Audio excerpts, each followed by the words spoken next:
Hey Andy, so I've spent some time researching what really is a plasma speaker as best I can, and there's definitely some validity behind your concerns.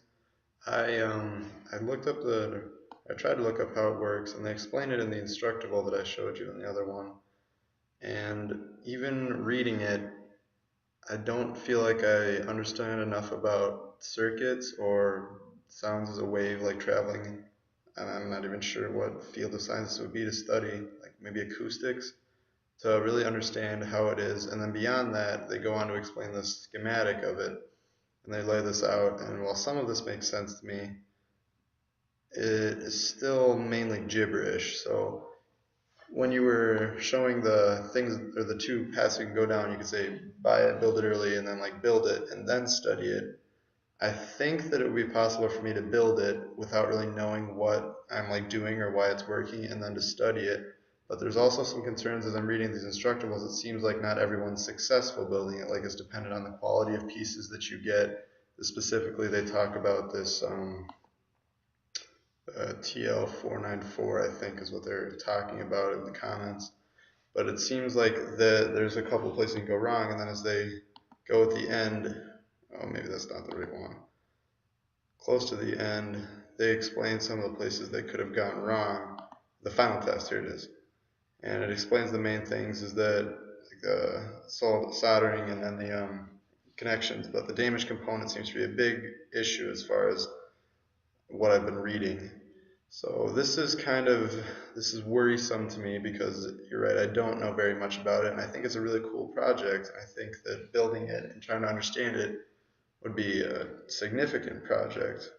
However, you were talking about the how the sky's the limit for engineering just your own speaker, and at this point, I'm kind of thinking that that's a more practical approach towards it. Like I'm kind of imagining. I mean, from what I understand, you just kind of have to set up a coil of wire and put a magnetic field through it, and then just have a diaphragm or a cup or whatever to dispense the sound. So it seems like I could experiment a lot with like strength of magnets, like amount of wire that I coil up, and the diaphragms that I choose. Like would a bowl work better, or a wine glass, or whatever.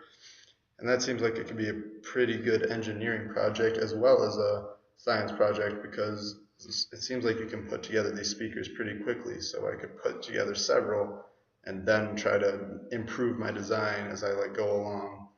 But maybe that's kind of jumping over the lines too much, like you talked. However, I think that the speed that you can build them, I mean, you said you could do it in a 3 hour lab.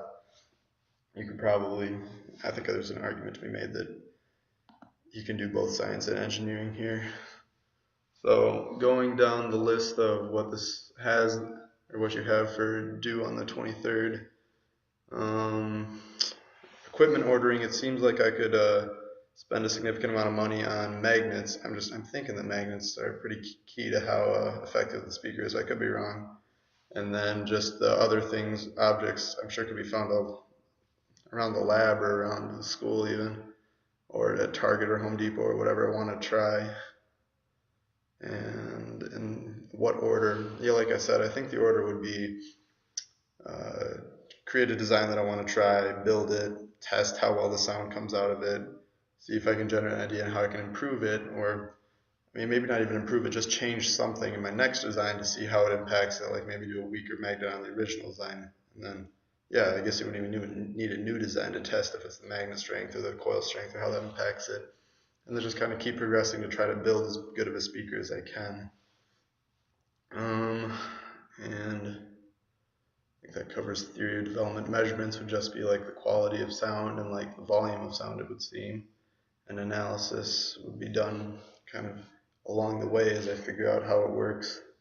I don't know if I want to give up on the plasma speaker yet. I'm curious to see what you would think. Because it seems like if it was in like a research environment, I don't even know if that's possible, but I had someone who had a bit more experience behind this, that I would be able to learn quite a bit from working along this project with them. And I think that I could put it together just from following the instructables and buying the pieces that they lay out, which you need to buy early on as well. Let's see if I can find it.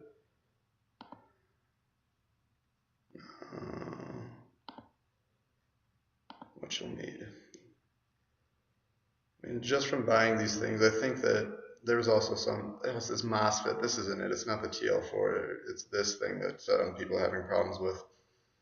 But there's like some substitutes that people make over here where they make their own. So I think that I could construct it pretty comparable to the quality that they're getting.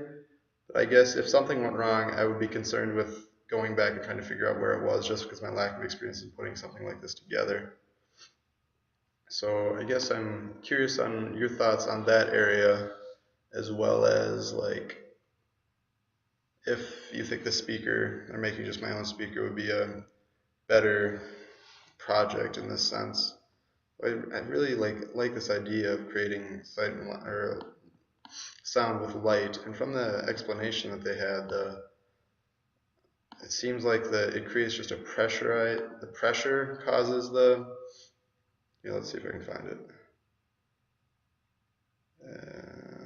So the arc is produced, and the arc vibrates air and the frequency creating sounds. And I think I was reading on Wikipedia that creates pressure. The pressure is what causes the frequencies to be formed. I don't even know if I'm saying these things right, but I think it's a really cool topic, and maybe I was just too ambitious when I originally chose it, but oh well. Either way, I think that I have a game plan. If you say go for the plasma speaker and try to build it, I think that's what I'll do. I agree with you that it would be incredibly difficult to optimize without even knowing how it works, building it off of a kit.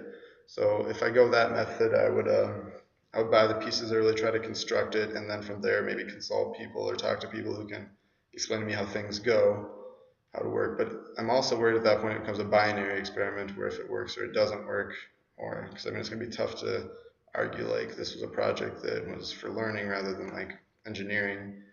But I mean, if I go the other way with the speakers, I feel very confident that I can, if I was given the chance, could work on this like prototype, like draft one, draft two, draft three, as long as I can, and then like my last one will be my best speaker I can produce. That kind of goes along with the competition Bahachik was having with his student workers back at Sibley. So I could compare it to that even, which would be kind of cool. If I remember it, he kind of had like oh shoot, it was a very old magnet that was sort of in this like conic shape, and then he had the coil around it that way, and that was the best one that his students had produced. So I could compare it to that, or maybe see if that design is as effective as the ones that people are generating online.